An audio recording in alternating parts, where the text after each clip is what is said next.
शरीर को जितनी चाहिए इतनी नींद, शरीर को जितनी चाहिए इतना पानी और शरीर को जैसा चाहिए ऐसा आहार और नियमित व्यायाम से 4.5 साल के समय में मैं आज करीब करीब सभी एलोपैथिक दवा और इंसुलिन से मुक्त होकर आपके सामने खड़ा हूं। अगर 4 साल पहले डॉक्टर शिव सरीन मुझे यहां बुलाते तो मैं नहीं आता, क्योंकि मैं यहां बात करने लायक ही नहीं होता। मुझे मालूम नहीं डॉक्टर शिव सरीन ने मुझे यहां क्यों बुलाया है, क्योंकि मैं भारत सरकार में गृह मंत्रालय देखता हूं, कॉर्पोरेशन देखता हूं और आज स्वास्थ्य से जुड़ा हुआ विषय है। मगर मैं क्यों आया हूं ये मैं जरूर बताना चाहता हूं। शायद इन्होंने निमंत्रण क्या सोच कर दिया मुझे मालूम नहीं है, परंतु सवाल यह भी उठता है मैंने निमंत्रण का स्वीकार क्यों किया। मैं एक मेरे जीवन का अनुभव साझा करने के लिए यहां आया हूं। मित्रों, 2020 के मई महीने से आज तक मेरे जीवन में मैंने बहुत बड़ा परिवर्तन किया है।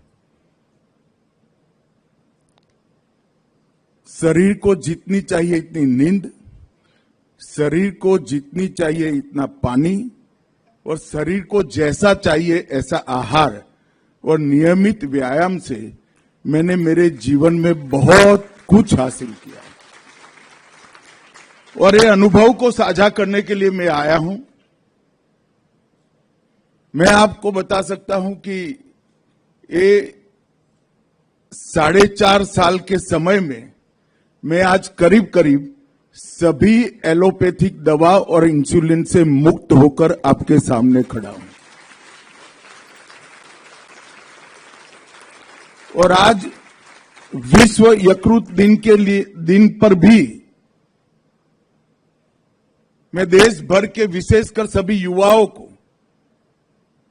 जिनको अभी 40-50 साल तक अपना जीवन व्यतीत करना है, इस देश के विकास में योगदान देना है और देश के विकास के माध्यम से एक हम सब इच्छा करते हैं ऐसे विश्व का निर्माण करना है, वो युवाओं को मैं जरूर कहना चाहूंगा कि अपने शरीर के लिए 2 घंटा और दिमाग के लिए कम से कम 6 घंटे की नींद एक बार रिजर्व कर लीजिए। अनेक गुना उपयोगिता इसकी बढ़ जाएगी। और ये मेरा अनुभव है। अगर 4 साल पहले डॉक्टर शिव सरीन मुझे यहां बुलाते तो मैं नहीं आता, क्योंकि मैं यहां बात करने लायक ही नहीं होता। महात्मा बुद्ध के जीवन का एक प्रसंग है। एक मां एक बच्चे को लेकर महात्मा बुद्ध के सामने उपस्थित हुई। उसने कहा, महात्मा जी बेटा बहुत गुड़ खाता है, तो आप जरा उसको समझाइए, निश्चित मात्रा से ज्यादा कोई भी चीज खाना शरीर के लिए फायदे कारक नहीं होता है। तो महात्मा बुद्ध ने कहा कि सप्ताह के बाद आइए। एक सप्ताह के बाद मां फिर से आई और बुद्ध ने बेटे को समझाया कि आप ज्यादा गुड़ मत खाइए, इससे हानि होती है। फिर मां से रहा न गया, उसने पूछा कि आपने यही बात एक सप्ताह पहले क्यों नहीं की? तो उन्होंने कहा, माताजी मैं स्वयं ही बहुत गुड़ खाता था, तो गुड़ छोड़कर बेटे को नसीहत देना चाहता था। तो मेरी भी स्थिति कुछ ऐसी ही है।